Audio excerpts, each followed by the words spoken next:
Welcome to The Kingstonian, a podcast that profiles people who are passionate about what they do for a living, what organization they belong to, or the community they are a part of. Here is your host, Dave Cunningham. Thank you, Steve. Hello, everyone, and welcome. Online shopping, social media marketing, Facebook, Instagram, TikTok, graphic design. If you're on your computer, I'm sure you are in touch with some of these some of the time. And if you're like me, you are probably just scratching the surface of what you can do with these items. Our guest in this episode deals with these mediums every day, building her business one click at a time. Full disclosure, she designed the round logo this podcast uses on her Facebook page. Here is our conversation with Sarah Marie Doherty. Sarah Marie, welcome to the program. Hi, thank you so much for having me. What I thought we would do today, and I guess we can call this a table of contents for our conversation, talk about online shopping, about promoting your brand, using social media to promote your business, and graphic design and the importance of that. So those are the areas I'd like to try and cover today. And before we begin anything, full disclosure, you are the individual that designed the Kingstonian podcast logo that people can see on our Facebook page. And the other item under full disclosure is I'm old, you're not. And that will play a role in some of the conversation we have during the course of the next few minutes. So, okay, wonderful. Okay. So let's get started. Your passion for this begins with providing custom clothing for university students. And I noticed on your webpage, you use the phrase authentic to their current experience. Can you explain that for me? Yeah, absolutely. So when I was in university, I didn't feel like there were many fashion options for students who were currently attending Canadian universities. So I went on a university exchange when I was in my fourth year to the University of Florida.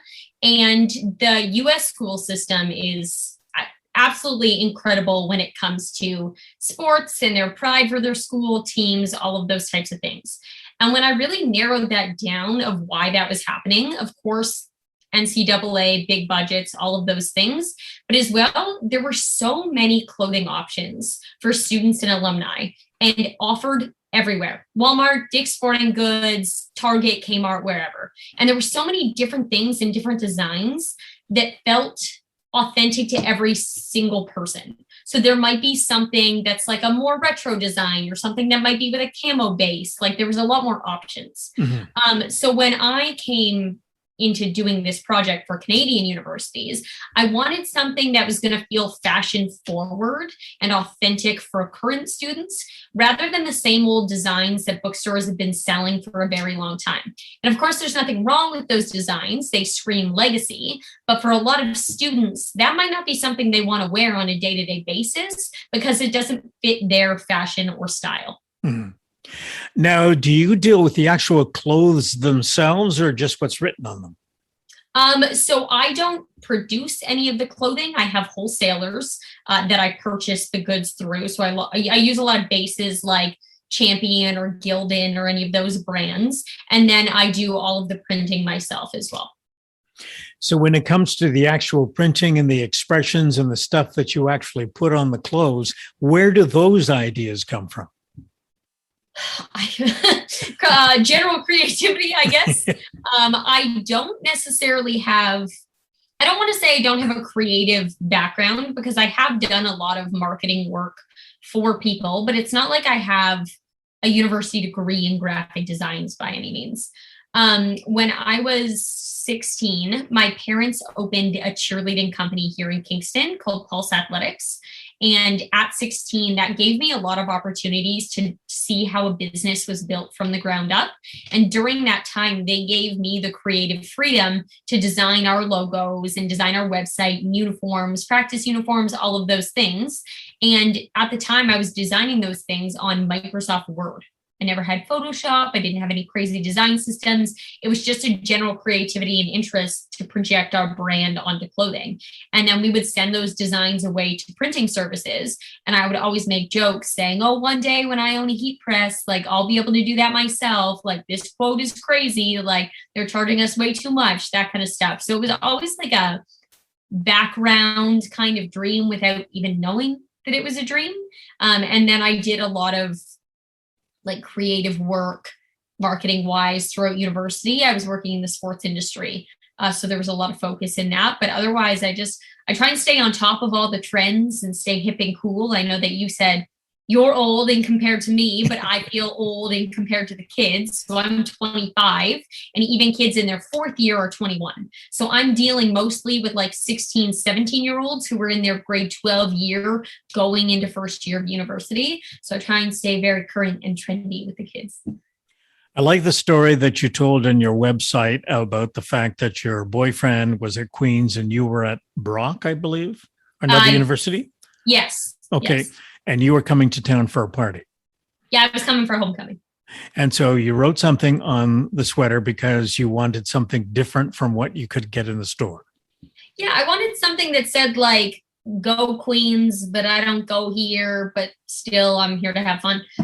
So I basically made a t-shirt that said, I kissed a Gael and I liked it.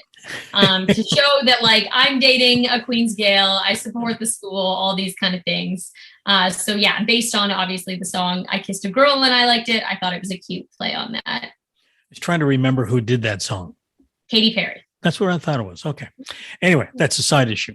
When it comes to putting this sort of thing together, do you have to get licensing permission from the universities? Oh, yes. Oh, yeah. So in the beginning, I wasn't not aware of the licensing issue, but I didn't think that I would ever get big enough for the schools to notice. And then they noticed.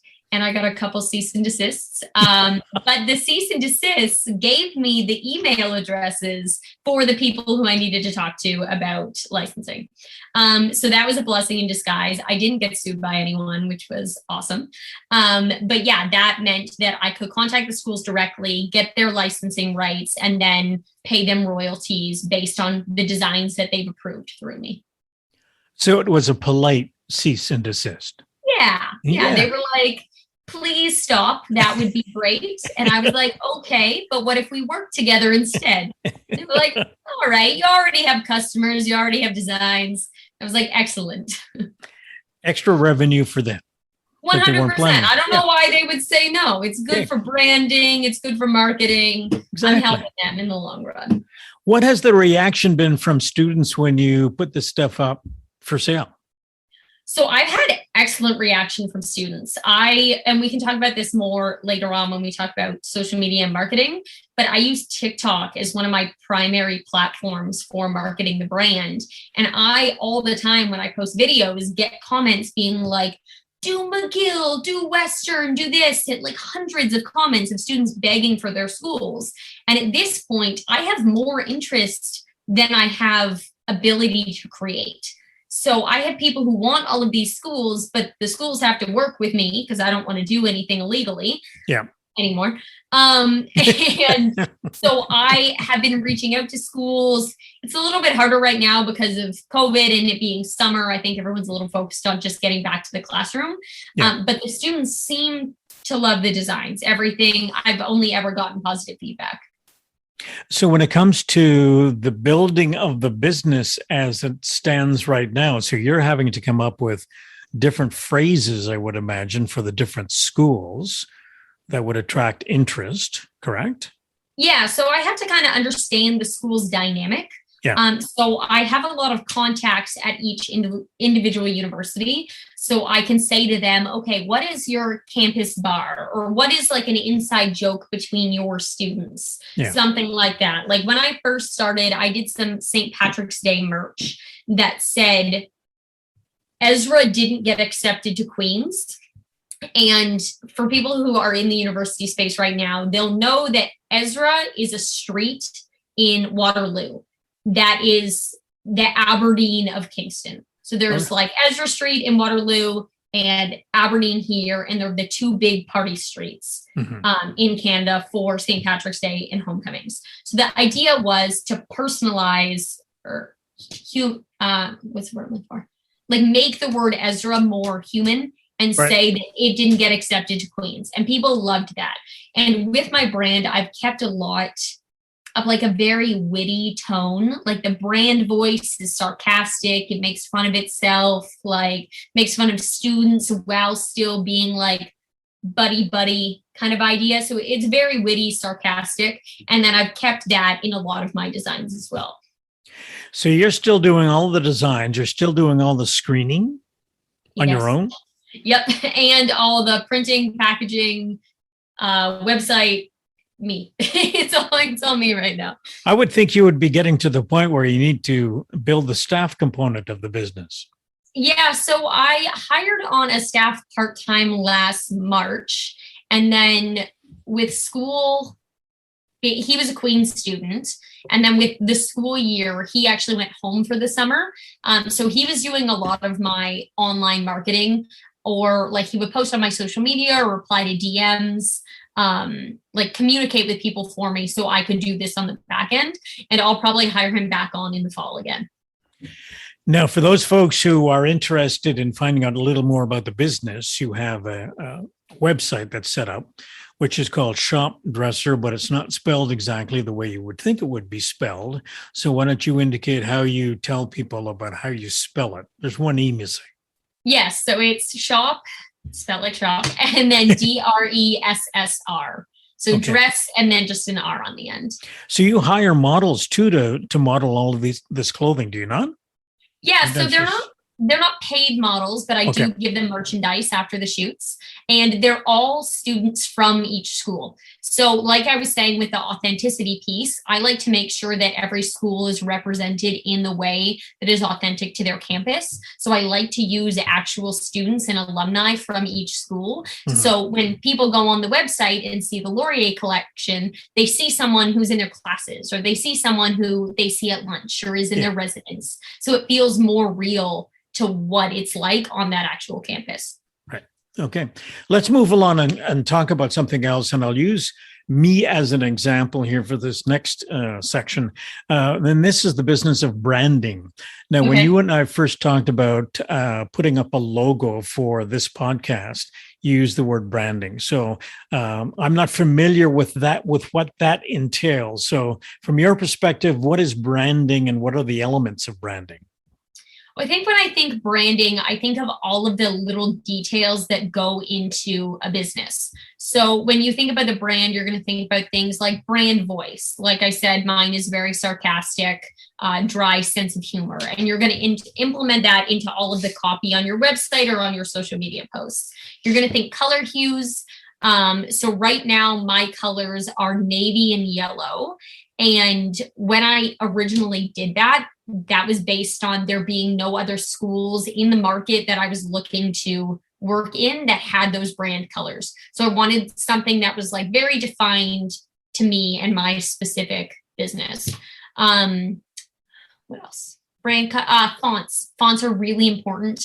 When you're thinking about like a spa, you might be thinking something relaxing and calm. You might want to implement like a cursive into that. And I use a website called DeFont, which is somewhere where you can download a number of different fonts, and it breaks it all down into like seasonal fonts or handwritten or script or any of these things. And you can type in the words you want and it'll populate what it would look like in each font. So I really like using that tool when I am implementing a brand kit for a specific business. So then I can show them exactly how that feel might be when they're looking to do like all the other things like voice, and you want it to all match cohesively. Have there any studies been done to determine what kind of fonts work with what kind of businesses? Or is this just somebody's opinion? I'm aware of. Yeah. I'm probably like, and of course, everyone's going to have a different opinion about how they see their brand. When I made my logos, I didn't want any cursive because cursive can sometimes seem feminine. And I wanted to relate to both masculine and feminine consumers. I wanted it to be very clear and defined. And with just a little like bonus is that like shop dresser, the initials are actually my initials, Sarah Doherty. Mm-hmm. So that was like a nice little like Easter egg for myself as well when I was working on the brand logos. That was all planned, right? No, it actually wasn't. It just happened to be that way. And my like stamped logo is an S and a D. And I'm like, that's kind of cool that it's my initials as well. But that was just a happy mistake. Going back, looking at the way people portray their businesses in the marketplace, this business of branding, is this something new or has this been around a long time? I mean, it's been around for a long time. I think the brands are getting a lot more simple and minimalistic. The next generation of consumers isn't interested in something that's big and flashy or over the top. Current fashion specifically is very minimalistic, like monotones, like wearing very neutral colors. So we don't want anything that's going to be big or flashy. Even think about like Ralph Lauren. Really great brand, and people, I love their clothing, but I don't necessarily want to wear something with a horse on it. Whereas that's just the way it is. Well, whereas like Tommy Hilfiger, I might very similar clothing, same demographic that you'd be appealing to, but theirs is just a small flag. Yeah. And this generation of consumers is more interested in something that isn't going to be as big, flashy, name brand. We're just more interested in quality and style. In the early days of my work life, a lot of the advertising that the businesses that I was involved with would involve newspaper, radio, television. And I just use those three to compare to social media. And my guess is, and it's purely a guess, but I've spoken to other people of my generation who continue to promote whatever they are doing. Social media seems to be the place to go to promote whatever event or business or nonprofit that they have on the go. And is that something that you find as well, is that social media has become more important to get the message out? Yeah, I mean, especially for my target market, I'm looking at, like I said, about 16 to 21-year-olds. So I've never ran newspaper, TV, or radio. I've also found that with this demographic is we actually don't like to be marketed to. So as soon as we see something that's like a sponsored post or an advertisement, we're less inclined to click on it because there's something about this generation that likes to discover. And I think that's where TikTok has come in really beneficial for marketing, is that you'll post content and it ends up on a For You page where the content is being pushed to the consumer rather than us finding them, they're finding us. So it feels a lot more authentic and organic. Yeah. Now, do you work with other people other than those who are 16 to 21 or whatever that age bracket you just quoted? Do you work with older businesses, older people? Yeah, so I do a lot of printing for different companies as well. My predominant clothing line is the university clothing line, but then I also do a lot of brand printing. So I'm doing like a local business here, a couple gym owners, all of that kind of stuff. I think when we talk about social media, we talk about Facebook and we talk about Instagram and LinkedIn to a certain extent, Twitter, and now TikTok has become an important component. But I think when I look at TikTok, my first impression is to say, well, that is for a much younger crowd than me. Yeah. And it involves more movement than like dancing and all that kind of stuff that I've seen on various TikTok things than I'm prepared to do for the post on TikTok. I've actually posted probably, I don't know the actual count, but let's say 100 videos for general sake. And I started on TikTok maybe last July. Yeah. I have only ever posted a dancing video once. So, and it didn't get that much engagement. But yeah, it's a really great platform for our, like the younger demographic. We're even seeing Instagram starting to die. So I'm getting a lot less engagement on Instagram than I would on a TikTok. Whereas TikTok, I can get over 100,000 eyes, sometimes more than that, on one singular video and product.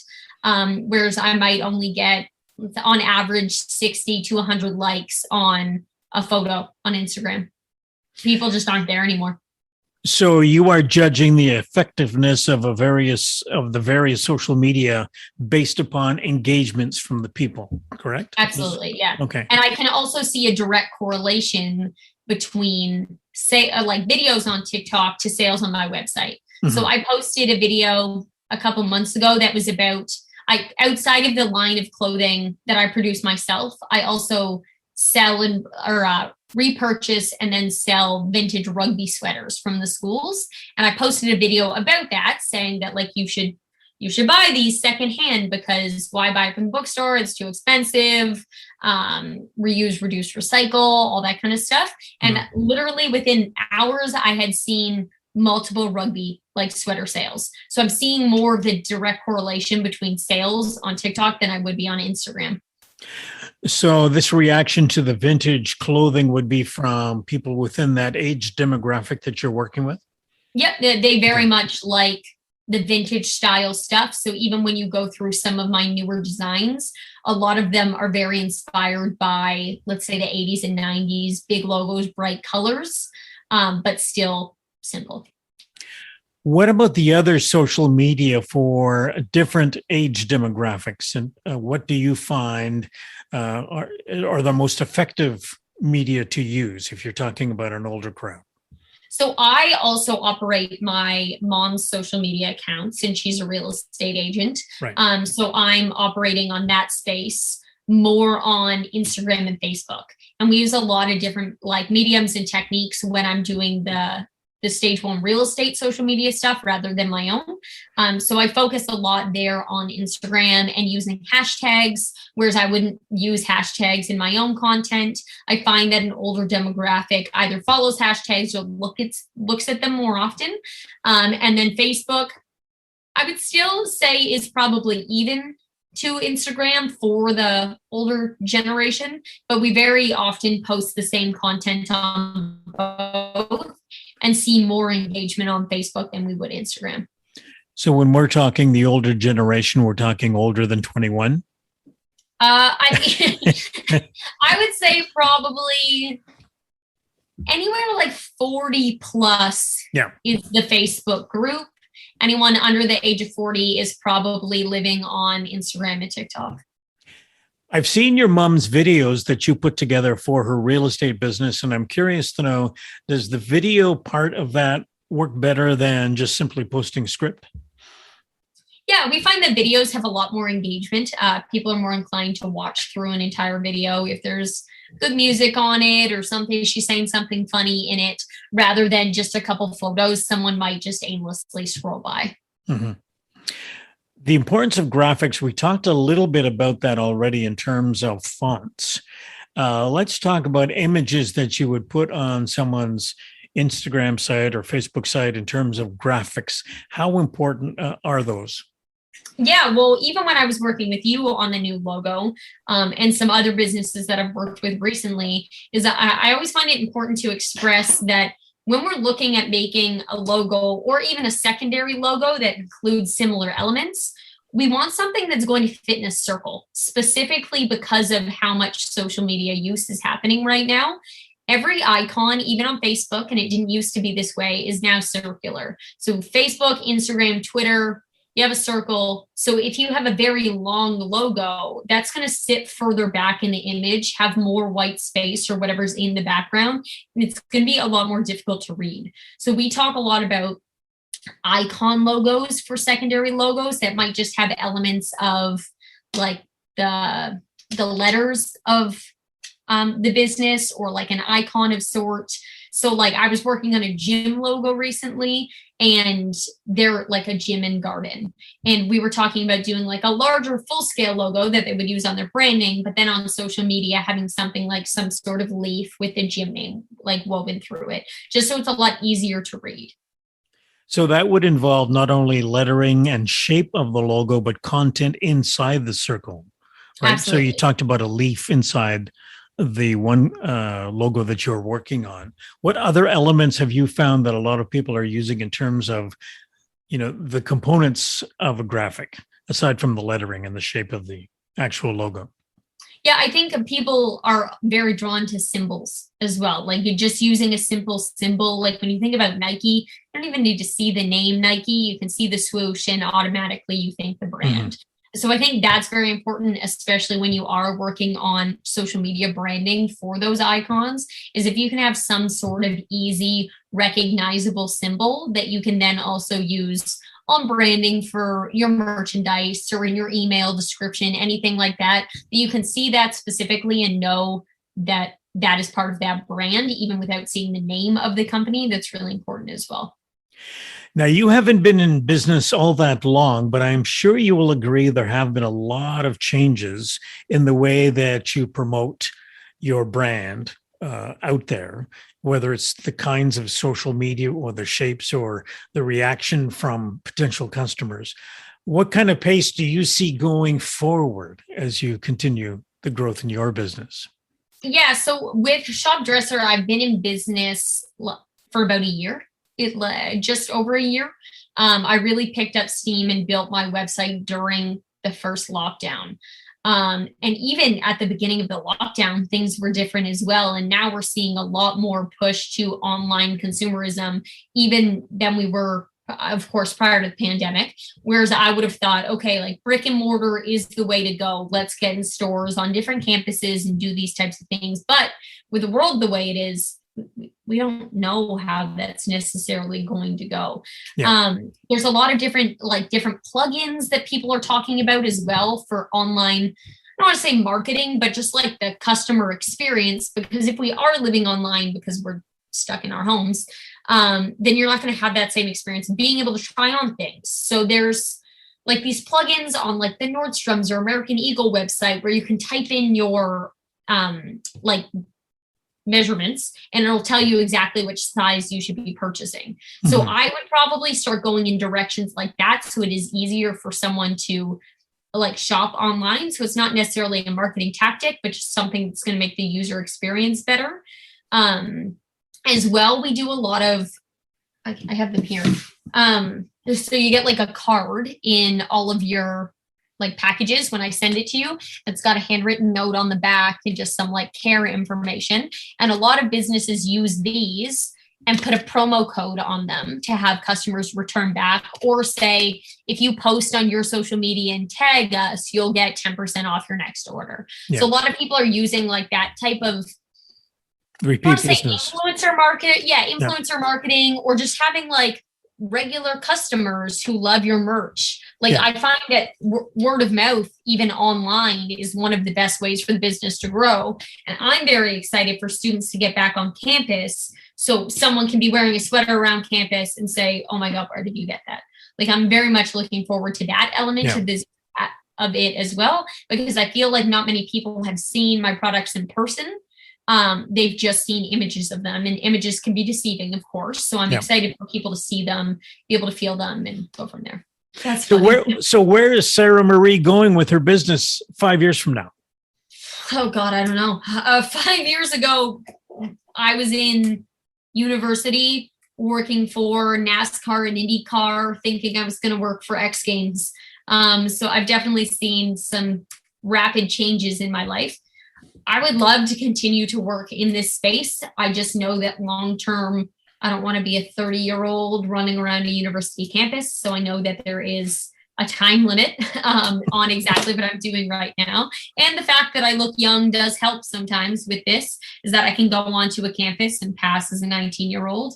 But I would love to continue in the fashion space and help people feel comfortable in their clothing and feel something that they like. I love clothing. I love fashion. I would love to start like a jacket line. I love overcoats, just like highly specific, but I would love to like do that kind of stuff. And right now, I'm working on a partnership with K-Way. Do you know that brand? No, they're like a jacket company that makes like windbreakers. They were very popular in the 80s and 90s, and they're making their way back. So I've actually just partnered with them to make custom jackets for the schools. So we're going to be doing like the specific schools color SKUs. And then I'm going to be doing all the printing and designs on them. And then they're going to be selling them on their website as well. So I would like to end up more maybe in the like fashion space, but I don't know. Who knows? Yeah. Knowing both of your parents, I know that the entrepreneurial spirit is in your DNA. So yes, very much so. So I want to thank you for your time today and wish you all the best as you move forward and build your business and build your brand. Thank you for your time.